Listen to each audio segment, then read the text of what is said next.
जी नमस्कार। एक बार फिर से बहुत बहुत स्वागत है परिपूर्णता क्लासेस के एक और शानदार नई कक्षा में। हम राजस्थान के इतिहास के अंतर्गत प्रजामंडल आंदोलन है इनके बारे में विस्तार से पढ़ेंगे।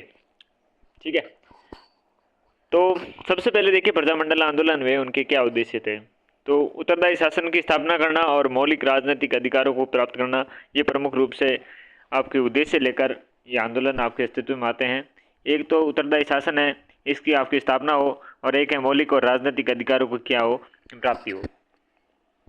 राजस्थान में अगर स्वतंत्रता के संघर्ष के हम चरण देखें तो एक तो 1927 से पहले के आपका पहला चरण था, जिसमें सामाजिक और मानववादी जो समस्याएं थी उन पर आपके विशेष रूप से केंद्रित था ध्यान। और दूसरा था आपके 1927 से लेकर 1938 के बीच में, और जिसमें आपके 1927 में ऑल इंडिया जो स्टेट स्कूल्स जो पीपल्स कॉन्फ्रेंस थी, इसकी स्थापना हुई। और तीसरा चरण आता है 1938 से लेकर 1949 तक। 1938 ईस्वी में आपके हरिपुरा जो कांग्रेस अधिवेशन था, उसके बाद विभिन्न राज्यों के प्रजामंडल और प्रजा परिषद की आपकी स्थापना हुई थी। 1938 में आपकी कांग्रेस में हरिपुरा अधिवेशन में सर्वप्रथम देशी रियासतों को आपके क्या किया गया, भारत का अभिन्न अंग मानते हुए उनके उत्तरदायी सरकार की स्थापना करने का प्रस्ताव किया। कब? 1938 में। और यहाँ पर कौन सा अधिवेशन था? हरिपुरा अधिवेशन था कांग्रेस का।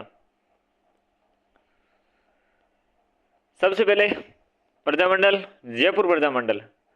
जयपुर में जन जागृति का आपके सूत्रपात करने का काम अर्जुन लाल सेठी के द्वारा 1908 में, और एच.जी. जैन के अनुसार 1907 में एक विद्यालय की स्थापना करके किया गया।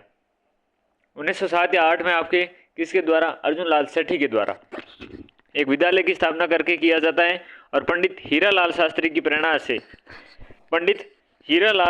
प्रेरणा से जयपुर हितकारिणी सभा, इसका गठन किया जाता है। जयपुर हितकारिणी सभा का गठन किया जाता है पंडित हीरालाल शास्त्री हैं, तो हीरालाल शास्त्री की आपके प्रेरणा से। और इसका अध्यक्ष आपके बालचंद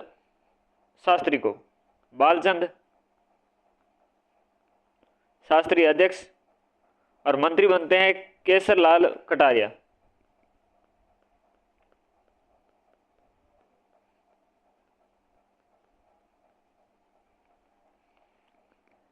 ठाकुर कल्याण सिंह, श्यामलाल वर्मा आदि नेतृत्व में 1922 ईस्वी में जयपुर में हिंदी राजभाषा बनाने के लिए, तो हिंदी को राजभाषा बनाने के लिए एक आंदोलन प्रारंभ हुआ। जमनालाल बजाज ने 1927 में जयपुर में चरखा संघ की स्थापना की। जमनालाल बजाज ने। राजस्थान में सर्वप्रथम 1931 में कपूरचंद पाटनी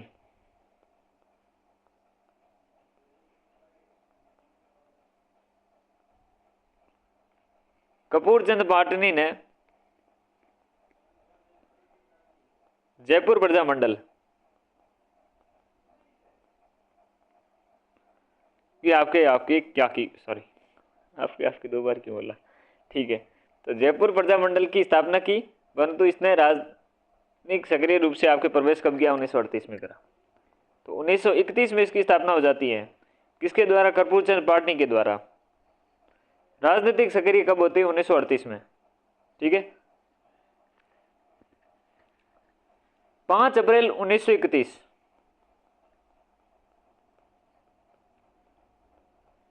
मोतीलाल दिवस।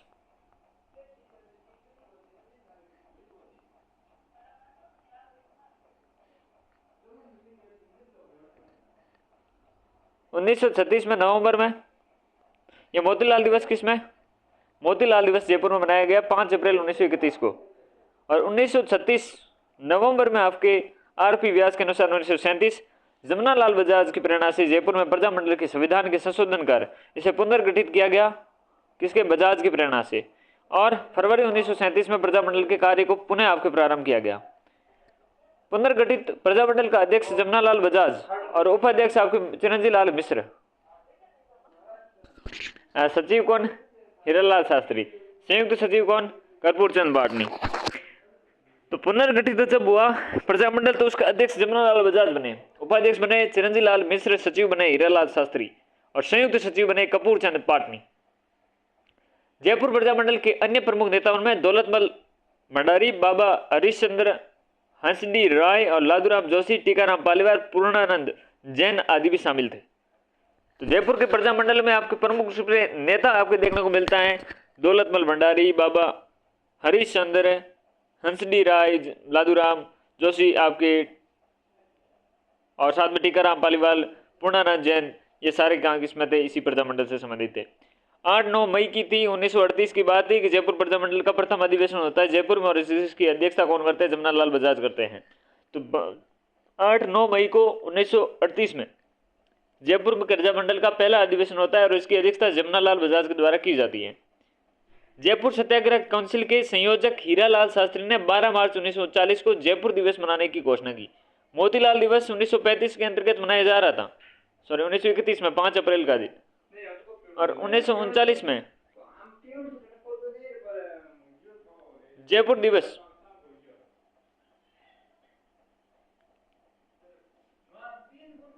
12 मार्च 1939 जयपुर दिवस मनाने की घोषणा जयपुर सत्याग्रह काउंसिल के संयोजक हीरालाल शास्त्री ने की थी।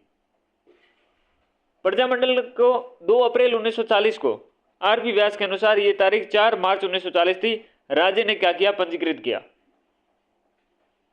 प्रजामंडल का दूसरा वार्षिक अधिवेशन होता है 25-26 मई 1940 को। पहला अधिवेशन 8-9 मई को 1938 में होता है। दूसरा अधिवेशन 25-26 मई 1940 को जयपुर में नथबल जी के कटले पे। जमनालाल बजाज इसके सभापति थे। 1940 ईस्वी में हीरालाल शास्त्री प्रजामंडल के अध्यक्ष निर्वाचित हुए। 1940 में हीरालाल शास्त्री जयपुर प्रजामंडल के अध्यक्ष नियुक्त होते या फिर निर्वाचित होते। नवंबर 1941 में जयपुर प्रजामंडल का तीसरा अधिवेशन होता है, ये सीकर में होता है, और इस समय शेखावटी आपके आंदोलन पीक पे चल रहा था और इस आंदोलन को आपको प्रजामंडल ने समर्थन देने का काम किया। तो तीसरा अधिवेशन सीकर में होता है, दूसरा आपके कहां पर? नथमल जी के कटले में होता है। इसी के दौरान प्रजामंडल के कार्यकारिणी से मतभेद होने पर चिरंजीव लाल ने प्रजामंडल के प्रगतिशील दल का गठन किया था, और इसी के दौरान आपके प्रजामंडल के जो कार्यकारिणी से मतभेद हो जाता है और इस कारण से चिरंजीव लाल ने प्रजामंडल के प्रगतिशील दल का गठन किया था। तो प्रजामंडल का प्रगतिशील दल था, उसका गठन चिरंजीव लाल के द्वारा किया जाता है। जयपुर प्रजामंडल और भारत छोड़ो आंदोलन प्रधानमंत्री मिर्जा इस्माइल और शास्त्री गुट के बीच जेंटलमैन एग्रीमेंट होता है, और आंदोलन था ये कि इसमें निष्क्रियता का आपके समझौता था। बाबा हरीशचंद्र था, बाबा हरीशचंद्र गुट था, उसमें आज़ाद मोर्चे का गठन हुआ जिसने आंदोलन में सक्रिय भाग लिया।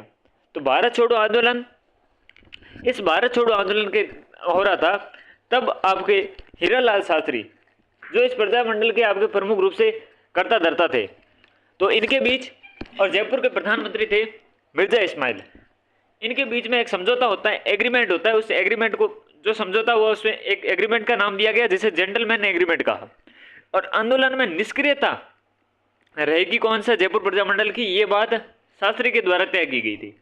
लेकिन इस बात से नाराज हो जाते हैं आपके बाबा हरिश्चंद्र, और इनका ये गुट था, इस गुट में बहुत सारे लोग थे, उनके बारे में हम देखेंगे। तो ये एक आज़ाद मोर्चे का गठन करते हैं और ये आंदोलन में सक्रिय रूप से भाग लेने का काम करते हैं। 1942 में भारत छोड़ो आंदोलन के समय जयपुर प्रजामंडल में 2 वर्ग हो गए थे। एक आज़ाद मोर्चा गठन जो आपके सक्रिय रूप से आंदोलन में भाग ले रहा था, एक जो शास्त्री जी के गुट में थे जो आंदोलन में सक्रिय रूप से भाग भारत छोड़ो में नहीं ले रहे थे। इनमें एक वर्ग का नेतृत्व तत्कालीन प्रजामंडल के अध्यक्ष हीरालाल शास्त्री कर रहे थे, जो जयपुर महाराजा के उत्तरदायी शासन की मांग स्वीकार करने के कारण आंदोलन के पक्ष में नहीं थे। तो जयपुर के महाराजा थे, उन्होंने उत्तरदायी शासन की मांग को स्वीकार कर लिया था, और इस कारण से हीरालाल शास्त्री इस पक्ष में बिल्कुल भी नहीं थे कि वो आंदोलन में भाग ले।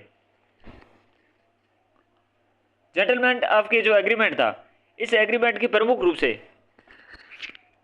शर्तें थी, तो वो देखते हैं। तो रियासती सरकार है, ये रियासती सरकार भविष्य में अंग्रेजों को मदद बिल्कुल भी नहीं करेगी, और प्रजामंडल को राज्य की युद्ध विरोधी और ब्रिटिश विरोधी आंदोलन चलाने की स्वतंत्रता होगी। तो प्रजामंडल है, इसको राज्य में युद्ध के विरोधी और ब्रिटिश के विरोधी आंदोलन चलाने की स्वतंत्रता दी गई। प्रजामंडल जयपुर महाराजा के खिलाफ प्रत्यक्ष कार्रवाई नहीं थी। तो प्रजामंडल की जो ये जयपुर महाराजा के खिलाफ प्रत्यक्ष कार्रवाई न रहकर अंग्रेजों के खिलाफ थी। राज्य द्वारा जनता को उत्तरदायी शासन प्रदान करने की कार्यवाही अविलंब शुरू की जाएगी। तो राज्य के द्वारा जनता को उत्तरदायी शासन प्रदान करने के लिए कार्यवाही अविलंब शुरू की जाएगी। जयपुर प्रजामंडल के दूसरा वर्ग जिसका नेतृत्व कौन कर रहा था? आपके बाबा हरिश्चंद्र जी कर रहे थे। वे अपने आप को अखिल भारतीय आंदोलन के साथ रखना चाहते थे और वे सिर्फ छोटी सी आपकी ये जो समझौता है अब जो कि उनकी मजबूरी बन रही है, उनको ये समर्थन नहीं मानकर वो एक राष्ट्रव्यापी आपके आंदोलन को समर्थन करना चाहते थे और इनको झुकाकर उत्तरदायी शासन अपने आप मिल जाए ऐसी स्थिति में लाना चाहते थे। क्योंकि ऐसी कंडीशन बन चुकी थी कि अब राजा अपनी अपनी सारी पतलून बचाने की कोशिश में थे। इस वर्ग में बाबा हरिश्चंद्र के साथ में रामकरण जोशी हैं, दौलतमल भंडारी हैं, एस.डी. राय हैं, ये प्रमुख रूप से थे। इन्होंने ही आज़ाद मोर्चा का आपके गठन किया, जिसका कार्यालय गुलाब चंद कांसलीवाल है उनके घर पे रखा। तो गुलाब चंद कांसलीवाल के घर में इनका आज़ाद मोर्चे का गठन करके इनका कार्यालय आपकी स्थापित किया गया। आज़ाद मोर्चा के अन्य कार्यकर्ताओं में चंद्रशेखर शर्मा, ओमदत्त शास्त्री, चिरंजी लाल मिश्र, मुक्तिलाल मोदी और अलाबख्श चौहान, गोपाल वैद्य आदि थे। तो चंद्रशेखर शर्मा, ओमदत्त शास्त्री, चिरंजी लाल मिश्र, मुक्तिलाल मोदी, अलाबख्श चौहान, गोपाल वैद्य आदि इसमें शामिल थे। हरिश्चंद्र के गुट के दबाव में सितंबर 1942 को हीरालाल शास्त्री ने सर मिर्जा इस्माइल को आंदोलन छेड़ने का अल्टीमेटम दिया और इसलिए जयपुर के प्रधानमंत्री ने अपने क्या है शास्त्री जी को वार्तालाप के लिए आमंत्रित किया। दोनों के मध्य आंदोलन न करने के लिए एक आपकी समझौता हुआ, जिसे जेंटलमैन एग्रीमेंट के नाम से जाना गया। और जेंटलमैन एग्रीमेंट के बावजूद बाबा हरिश्चंद्र के नेतृत्व में आज़ाद मोर्चा के नेताओं ने आंदोलन चलाया, परंतु क्या उन्हें गिरफ्तार कर लिया गया। 1945 ईस्वी में जब जवाहरलाल नेहरू जयपुर आए तो आज़ाद मोर्चे और प्रजामंडल के विलय का काम किया। तो 1945 ईस्वी में जब जवाहरलाल नेहरू जयपुर आए तो आज़ाद मोर्चे और प्रजामंडल में आपके विलय करने का काम किया। अक्टूबर 1942 में जयपुर के महाराजा मान सिंह द्वितीय ने संवैधानिक सुधारों के लिए एक समिति का गठन किया और इस समिति की सिफारिश में 1945 में द्विसदनीय व्यवस्था भी स्थापित की गई, परंतु दोनों सदनों में महाराजा का वर्चस्व रहा। जब चुनाव हुए तो प्रजामंडल ने भाग लिया, जिसमें परिषद ने 3 सीटों पर और प्रतिनिधि सभा ने 27 सीटों पर आपकी विजय प्राप्त की। लेकिन जब उत्तरदायी सरकार की स्थापना की गई तो प्रजामंडल का केवल एक सदस्य ही आपके लिया गया। जनता के दबाव पर मंत्रिमंडल का विस्तार किया गया, जिसमें हीरालाल शास्त्री को मुख्यमंत्री बनाया गया, साथ में देवी शंकर तिवारी, दौलतमल भंडारी और टीकाराम पालीवाल को मंत्री बनाया गया। तो देवी शंकर तिवारी, दौलतमल भंडारी और टीकाराम पालीवाल को मंत्री बनाया गया और इस प्रकार का ये जयपुर प्रजामंडल का आपकी कहानी रहती है। जयपुर प्रजामंडल के बाद बूंदी प्रजामंडल की अगर बात की जाए तो 1931 की बात है, कांतिलाल की अध्यक्षता में बूंदी की प्रजामंडल की स्थापना की जाती है। बूंदी प्रजामंडल की स्थापना किसके अध्यक्षता में? तो कांतिलाल की अध्यक्षता में 1931 में की जाती है। प्रजामंडल के तत्कालीन अध्यक्ष थे ऋषि दत्त मेहता। कब? 1937। 1937 में इसके अध्यक्ष कौन थे? ऋषि दत्त मेहता थे। 3 वर्ष के लिए राज्य से निष्कासित कर दिया गया था। 1942 में भारत छोड़ो आंदोलन के दौरान नित्यानंद सागर, ऋषि दत्त मेहता और ब्रज सुंदर शर्मा ने प्रदर्शन किए, जिस पर गिरफ्तार कर उन्हें प्रजामंडल को गैर कानूनी घोषित कर दिया गया था और 1944 में जेल से रिहा होने पर ऋषि दत्त मेहता ने बूंदी राज्य लोक परिषद का गठन किया और हरिमोहन माथुर की अध्यक्ष बनाए गए और ब्रज सुंदर शर्मा को इनका मंत्री बनाया गया। तो हरिमोहन माथुर को अध्यक्ष बनाया गया बूंदी राज्य लोक परिषद का और ब्रज सुंदर शर्मा को मंत्री बनाया गया। रंगलाल अग्रवाल, रामचंद्र सक्सेना, भंवरलाल शर्मा, मोतीलाल, रंगलाल अग्रवाल, रामचंद्र सक्सेना, भंवरलाल शर्मा, मोतीलाल आदि बूंदी राज्य के लोक परिषद के कार्यकर्ता थे। कालांतर पर बूंदी के महाराजा ईश्वरी सिंह ने संविधान निर्मात्री समिति का गठन करने का काम किया जाता है। तो 1931 से कहानी प्रारंभ, कांतिलाल की अध्यक्षता में बूंदी प्रजामंडल प्रारंभ। फिर 1937 में ऋषि दत्त मेहता ने 3 वर्ष के लिए जेल काटी। प्रजामंडल की स्थापना आपके प्रजामंडल के तत्कालीन अध्यक्ष रहे, इन्होंने यह एक्टिविटी को काम किया और इसी प्रकार से आपके कालांतर में ईश्वरी सिंह ने संविधान निर्मात्री समिति का गठन किया और बूंदी प्रजामंडल की इतनी स्टोरी बनती है। अब कहानी की बारी आती है मारवाड़ प्रजामंडल की। देखो ये कहानी बड़ी बनती है। कहानी शुरू होती है 29 अक्टूबर 1923 में। बात शुरू होती है 29।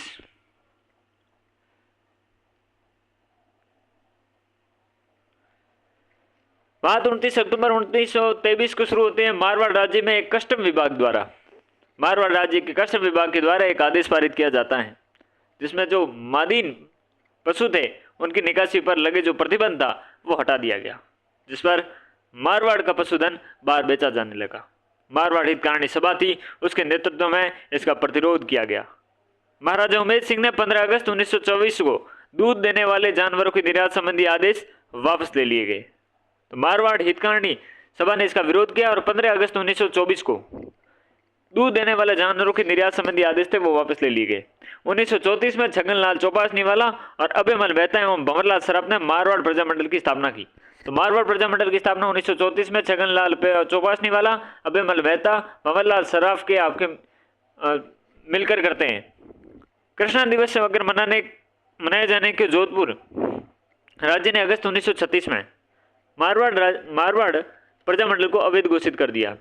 कृष्णा दिवस मनाए जाने के कारण 1936 में अगस्त के महीने में मारवाड़ प्रजामंडल को अवैध घोषित करने का काम किया गया। जुलाई 1936 में प्रजामंडल ने स्कूल ऑफ कॉलेज की फीस वृद्धि के दौरान आपके विरोध के आंदोलन चलाया था। तो फीस की वृद्धि कर दी गई थी, तो प्रजामंडल ने इस चीज का विरोध किया था। 1938 में श्रीमती विजय लक्ष्मी पंडित और सुभाष चंद्र बोस के जोधपुर आने से जन आंदोलन को बल मिलता है। श्रीमती विजय लक्ष्मी पंडित और सुभाष चंद्र बोस हैं, यह 1938 में जोधपुर आने का काम करते हैं और इससे क्या है, जन आंदोलन को बल मिलता है। मारवाड़ प्रजामंडल पर प्रतिबंध लगा होने के कारण मई 1938 में रणछोड़ दास गठानी की आपकी अध्यक्षता में मारवाड़ लोक परिषद की स्थापना की जाती है। मारवाड़ प्रजामंडल पर तथा प्रतिबंध, इस कारण से मई 1938 में रणछोड़ दास गठानी की अध्यक्षता में मारवाड़ लोक परिषद की स्थापना की जाती है। जयनारायण व्यास को मारवाड़ लोक परिषद का मुख्य उद्बोधक और अभयमल जैन को आपके इसका महासचिव बनाया जाता है। लोक परिषद ने जागीरदारी प्रथा का विरोध करते हुए उत्तरदायी शासन की स्थापना करने की मांग की। लोक परिषद थी, इस लोक परिषद ने जागीरदारी जो प्रथा थी इसका विरोध करते हुए उत्तरदायी शासन की स्थापना करने की बात कह दी। और द्वितीय विश्व युद्ध में देशी राज्यों के शामिल होने पर मारवाड़ लोक परिषद ने विरोध किया। इस दौरान मारवाड़ प्रजामंडल ने के नेता हुए जयनारायण व्यास, इन्होंने सलाहकार परिषद से इस्तीफा दे दिया और लोक परिषद ने मथुरा दास माथुर को डिक्टेटर नियुक्त किया। इस कारण 29 मार्च 1940 को लोक परिषद को भी गैरकानूनी घोषित संस्था कर दी। तो लोक परिषद को गैरकानूनी घोषित करने का काम 29 मार्च 1940 को किया जा रहा है। और जो मारवाड़ आपके प्रजामंडल था ये पहले से ही आपके क्या हो रहा था, गैरकानूनी घोषित हो चुका था। तो अनेक नेताओं को जेल में डाल दिया गया। सरकार की इसकी दमनकारी नीति के गांधी जी ने हरिजन नामक आपके समाचार पत्र था उसमें आपकी आलोचना की और 8 जून 1940 को सरकार ने लोक परिषद के साथ समझौता कर लिया। 26 जनवरी 1942 को मारवाड़ लोक परिषद ने आपके तत्वाधान में स्वतंत्रता दिवस मनाया गया। तो 26 आपके जनवरी 1942 को मारवाड़ लोक परिषद के तत्वाधान में स्वतंत्रता दिवस मनाया गया। मारवाड़ लोक परिषद का तीसरा वार्षिक अधिवेशन होता है 8-9 आपके फरवरी 1942 को रणछोड़ दास गठानी की अध्यक्षता में लाडनू में होता है। रणछोड़ दास गठानी, मथुरा दास माथुर, कन्हैयालाल, इंद्रमल जैन, आपके आनंदराज सुराणा, भंवरलाल सराफ इस संस्था के प्रमुख सदस्य थे। तो रणछोड़ दास गठानी, मथुरा दास माथुर, कन्हैयालाल, इंद्रमल जैन, आनंदराज सुराणा, भंवरलाल सराफ आदि संस्था के प्रमुख सदस्य थे। मारवाड़ लोक परिषद के सदस्य मांगीलाल आदि ने उत्तरदायी शासन आपके दिवस मनाने के लिए एक सम्मेलन का आयोजन चंद्रावाला में किया। तो मारवाड़ लोक परिषद के सदस्य मांगीलाल हुए, इन्होंने मिलकर उत्तरदायी शासन के दिवस मनाने के लिए, कौन सा उत्तरदायी शासन दिवस मनाने के लिए एक सम्मेलन आयोजन चंद्रावल में किया। 28 मार्च 1942 को मारवाड़ राज्य के चंद्रावल गांव में वर्तमान जो सोजतपाली में पड़ता है और लोक परिषद के कार्यकर्ताओं पर लाठीचार्ज किया गया 28 मार्च 1942 को, और इसी को ये चंद्रावल या चंडावल का कांड कहते हैं। तो 1942 में हुआ था ये। 28 मार्च 1942 को चंडावल पाली में उत्तरदायी शासन दिवस मनाने के लिए आयोजित सभा पर पुलिस ने अत्याचारों के विरुद्ध लोक परिषद के कार्यकर्ताओं ने जयनारायण व्यास के नेतृत्व में सत्याग्रह प्रारंभ कर दिया। 1942 के आंदोलन के दौरान गुंदोज के ठाकुर गुंदोज लोक परिषद शाखा के अमर सिंह से मारपीट की। तो 1942 के आंदोलन के दौरान गुंदोज के ठाकुर थे गुंदोज लोक परिषद शाखा के अमर सिंह से मारपीट करने का काम करते हैं। और आपके 19 जून 1942 को बाल मुकुंद बिस्सा की भूख हड़ताल के कारण मृत्यु हो जाती है और आंदोलन क्या हो जाता है और तीव्र हो जाता है। तो बाल मुकुंद बिस्सा की आपकी मृत्यु 19 जून 1942 में होती है। जयनारायण व्यास के द्वारा रचित पोपाबाई की पोल, उत्तरदायी शासन, जोधपुर की स्थिति पर प्रकाश, मारवाड़ की अवस्था नामक पुस्तिका जनता में वितरित की गई। इनमें मारवाड़ शासन की कटु आलोचना की गई। 26 जुलाई 1942 को राजस्थान में मारवाड़ सत्याग्रह दिवस मनाया गया। तो 26 जुलाई 1942 को मारवाड़ सत्याग्रह दिवस मनाया गया। ब्यावर में मणिलाल कोठारी ने जयनारायण व्यास को तरुण राजस्थान का संपादक नियुक्त किया। मणिलाल कोठारी के द्वारा जयनारायण व्यास को तरुण राजस्थान का संपादक नियुक्त किया गया। जयनारायण व्यास ने आगे बाण नामक समाचार पत्र चलाया, जो राजस्थानी भाषा का प्रथम राजनीतिक पाक्षिक पत्र भी था।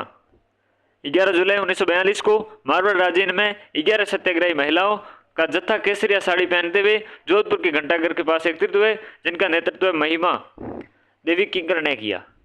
तो महिमा देवी किंकर के द्वारा इस जत्थे का आपके क्या किया जाता है, नेतृत्व किया जाता है। 1942 में भारत छोड़ो आंदोलन में जोधपुर की महिलाओं ने भी आंदोलन में महत्वपूर्ण योगदान दिया। रमा देवी जो जयनारायण व्यास की पुत्री थी, कृष्णा कुमारी जो अचलेश्वर प्रसाद की पत्नी थी, दयावती जो आपके रामचंद्र पालीवाल की धर्मपत्नी थी, सूरज देवी एवं सावित्री देवी आदि ने गिरिडीह कोर्ट में जनसभा आयोजित की। कहा गिरिडीह कोर्ट में आपके जनसभा आयोजित की जाती है 1942 के भारत छोड़ो आंदोलन में। रमा देवी, कृष्णा कुमारी, दयावती, सूरज देवी, सावित्री देवी। जून 1945 में जवाहरलाल नेहरू ने जोधपुर आए और इस दौरान महाराजा उमेद सिंह ने नेहरू जी से विमर्श कर डोनाल्ड फील्ड के स्थान पर इलाहाबाद डिवीजन के कमिश्नर CS वेंकटाचार्य को मुख्यमंत्री नियुक्त कर दिया। मारवाड़ की संवैधानिक सुधारों की सुधाकर समिति आपकी कमेटी थी, उसकी स्थापना कर दी। मारवाड़ में संवैधानिक सुधारों के लिए सुधाकर कमेटी की स्थापना की, जिसके रिपोर्ट के आधार पर जोधपुर में विधान परिषद की स्थापना की गई। लेकिन इसमें शासन संबंधी सभी अधिकार महाराजा और उसके मुख्यमंत्री में नहीं थे। 28 फरवरी 1946 को मारवाड़ लोक परिषद के 7वें अधिवेशन में नावा में व्यास ने सुधाकर कमेटी की सिफारिश की कठोर आलोचना करी।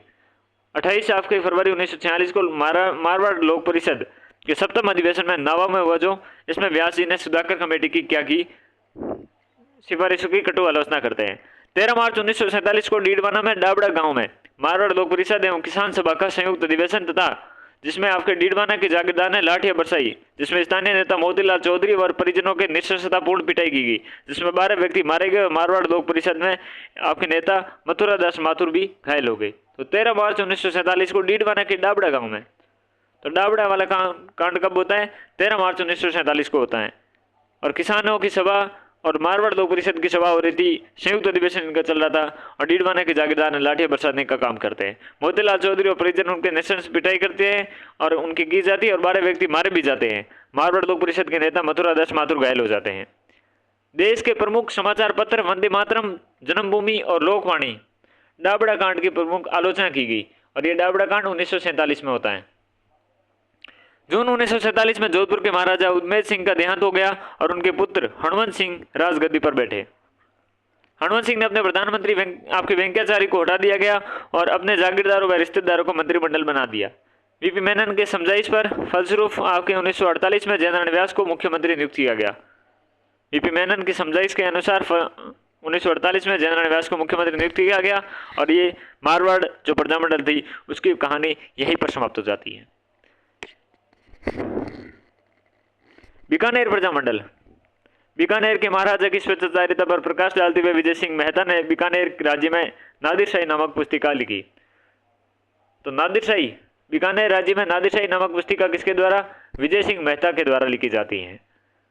1920 में बीकानेर के कुछ जागरूक कार्यकर्ताओं ने सद विद्या प्रचारणी सभा की स्थापना करते हैं। तो सद विद्या प्रचारणी सभा की स्थापना बीकानेर में कुछ जागरूक नागरिक कार्यकर्ता थे, उन्होंने 1920 में करी। बीकानेर राज्य की चेतना जागृत करने का श्रेय कन्हैयालाल ढूंढ और स्वामी गोपाल दास को आपके दिया जाता है। तो कन्हैयालाल को और साथ में स्वामी गोपाल को। बीकानेर नरेश गंगा सिंह ने चांदमल बहेड़, सत्यनारायण सराफ, स्वामी गोपाल दास, बद्री प्रसाद एवं प्यारे लाल पर बीकानेर षड्यंत्र केस चलाया, क्योंकि इन्होंने द्वितीय गोलमेज सम्मेलन में बीकानेर का एक दिग्दर्शन नामक पत्रिका बांटी थी, जिसमें बीकानेर राज्य के तात्कालिक स्थिति की आपकी जानकारी दी थी। 17 दिसंबर 1933 को बीकानेर के साथ साथ अन्य कई स्थानों पर बीकानेर दिवस मनाए गए। तो 17 दिसंबर 1933 को बीकानेर दिवस मनाया गया था। मगरराम वैद्य ने राज्य की निरंकुश नीति के कारण 4 अक्टूबर 1936 को कलकत्ता जाकर बीकानेर प्रजामंडल की स्थापना की जाती है। तो राजस्थान में बीकानेर प्रजामंडल की स्थापना राजस्थान से बाहर होती है 4 अक्टूबर 1936 को मगरराम वैद्य के द्वारा। वैद्य मगरराम को इसका अध्यक्ष लक्ष्मीदास स्वामी को मंत्री बनाया जाता है और भीखालाल बोहरा को भिक्षालाल बोरा को आपको कोषाध्यक्ष बनाया जाता है। तो अध्यक्ष मगराम वेद को, लक्ष्मीदास स्वामी मंत्री, भिखालाल बोरा कोषाध्यक्ष। 1937 में बीकानेर प्रजामंडल के अध्यक्ष लक्ष्मी देवी को बनाया गया। 1937 में बीकानेर प्रजामंडल की अध्यक्ष लक्ष्मी देवी को बनाया गया। 1937 में प्रजामंडल ने बीकानेर की थोथी पोथी नामक पुस्तक की प्रकाशित करवाई। तो प्रजामंडल ने थोथी पोथी, बीकानेर की थोथी पोथी आपकी नामक एक पुस्तिका का प्रकाशन करवाया जाता है। 22 जुलाई 1942 को रघुवर दयाल गोयल की नेतृत्व में बीकानेर राज्य प्रजा परिषद की स्थापना की जाती है। बीकानेर राज्य प्रजा परिषद की स्थापना 1942 में की जाती है, 22 जुलाई को की जाती है, रघुवर दयाल गोयल के आपके नेतृत्व में। मुक्ता प्रसाद, गंगा प्रसाद कौशिक, दाऊद दयाल बीकानेर प्रजा परिषद के प्रमुख कार्यकर्ता थे। 25-26 अक्टूबर 1944 को बीकानेर दमन विरोधी दिवस मनाया गया। 25-26 अक्टूबर 1944 को बीकानेर दमन विरोधी दिवस मनाया गया। राज्य में प्रथम सार्वजनिक प्रदर्शन था। 25-26 अक्टूबर को 1944 को बीकानेर दमन आपके विरोधी दिवस मनाया गया था। तो राज्य में प्रथम सार्वजनिक प्रदर्शन था। जनवरी 1945 में मगाराम वैद्य को बीकानेर प्रजा परिषद का द्वितीय अध्यक्ष बनाया गया और गंगानगर प्रजा परिषद के अध्यक्ष चौधरी आपके ख्याली सिंह ने 30 जून से लेकर 1 जुलाई 1946 तक बीकानेर राज्य राजनीतिक सम्मेलन का प्रथम अधिवेशन राय सिंह नगर में करने का निश्चय किया और इस अधिवेशन के पहले दिन सरकार के द्वारा तिरंगा फहराने पर प्रतिबंध लगाया गया, लेकिन दूसरे दिन कुछ किसान और युवक तिरंगा लेकर सम्मेलन में जाने लगे तो किसानों ने बिना चेतावनी दिए, पुलिस ने क्या बिना चेतावनी दिए गोले चला दी, जिसमें बीरबल नामक एक युवक की क्या हुए शहीद हो गए। परिणाम तनावपूर्ण स्थिति उत्पन्न हो गई और 6 जुलाई 1946 को बीकानेर राज्य में किसान दिवस मनाया गया और सरकार द्वारा दिए गए अत्याचारों की कड़ी आलोचना की गई। 17 जुलाई 1946 को बीरबल दिवस मनाया जाता है। तो 17 जुलाई 1946 को बीरबल दिवस मनाया जाता है बीकानेर प्रजामंडल में। 1947 में बीकानेर आपके शासक होते हैं शार्दुल सिंह। तो बीकानेर एक्ट पास कर द्विसदनीय व्यवस्थापिका राज्यसभा एवं धारासभा की स्थापना की और अतिरिक्त लोक सेवा आयोग व हाईकोर्ट का गठन भी किया। अप्रैल 1942 में बीकानेर ने केंद्रीय संविधान सभा के प्रतिनिधि भेजे और 28 अप्रैल 1947 को बीकानेर प्रतिनिधि के.एम. पणिकर ने संविधान निर्माता सभा में अपना स्थान ग्रहण किया। कौन थे? के.एम. पणिकर। बीकानेर राज्य के रतननगर अब तहसील के कांगड़ा गांव में 1946 में अकाल के बावजूद जागीरदारों के जबरन लगान वसूलने का प्रयास किया गया, जिसके विरुद्ध किसानों के बीकानेर प्रजामंडल के साथ मिलकर सफल आंदोलन चलाया था। तो ये प्रकार थे बीकानेर, बूंदी, मारवाड़ और जयपुर प्रजामंडल। आगे क्लास में और इसी प्रकार से प्रजामंडल पढ़ेंगे। इस कक्षा में इतना ही।